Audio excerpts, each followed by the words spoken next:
നൽകുകയായിരുന്നു. പൗരത്വ നിയമ ഭേദഗതിക്കെതിരെ കോൺഗ്രസ് ഒന്നും ചെയ്യുന്നില്ല എന്ന മുഖ്യമന്ത്രിയുടെ വിമർശനത്തിന് മറുപടിയുമായി എം ഹസൻ.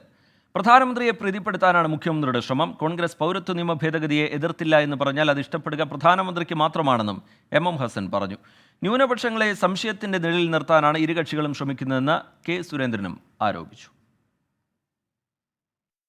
കേരള സ്റ്റോറിയും സ്ഥലപ്പേരുമാറ്റമടക്കം പല വിഷയങ്ങളും പ്രചാരണത്തിനിടെ തലപൊക്കുന്നുണ്ടെങ്കിലും മുഖ്യമന്ത്രി പ്രധാന ആയുധമാക്കുന്നത് പൗരത്വ വിഷയം.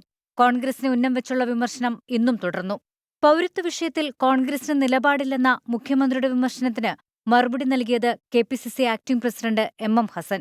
ഞങ്ങൾ എതിർത്തില്ല എന്ന് മുഖ്യമന്ത്രി പറഞ്ഞാൽ അത് കേൾക്കുമ്പോൾ മോദിക്കല്ലാതെ കേരളത്തിലെ ഇന്ത്യയിലെ ഒരു മതേതര വിശ്വാസിക്കും അത് വിശ്വാസം വരില്ല. മുഖ്യമന്ത്രി പൊതുയോഗങ്ങളിൽ പൗരത്വ പ്രശ്നം ഉയർത്തുന്നത് പ്രധാന വിഷയങ്ങളിൽ നിന്ന് ശ്രദ്ധ മാറ്റാനെന്ന് കെ സുരേന്ദ്രൻ വിമർശിച്ചു. പിണറായി വിജയൻ സർക്കാർ ഉത്തരം പറയേണ്ട പല ചോദ്യങ്ങൾക്കും ഉത്തരം പറയാതെ അവരുടെ പ്രചാരണം മുഴുവൻ CAA അതുപോലെ കേരള സ്റ്റോറി തുടങ്ങിയിട്ടുള്ള വിഷയങ്ങളിൽ ഒതുക്കുകയാണ്. അതേസമയം ജനകീയ വിഷയങ്ങളിൽ ഒന്നും പ്രതികരിക്കാതെ ഗണപതിവട്ടം ഉയർത്തിയ കെ സുരേന്ദ്രന്റെ ഉദ്ദേശം ജനശ്രദ്ധ കിട്ടാനെന്ന് ആനി രാജ വിമർശിച്ചു. കമ്മ്യൂണൽ വർഗീയമായിട്ടുള്ളൊരു വിഭജിച്ചുകൊണ്ട് ജനങ്ങളെ വിഭജിച്ചുകൊണ്ട് വോട്ട് നേടാമെന്നുള്ള ശ്രമത്തിന്റെ ഭാഗമായാണ്. 24 തിരുവനന്തപുരം.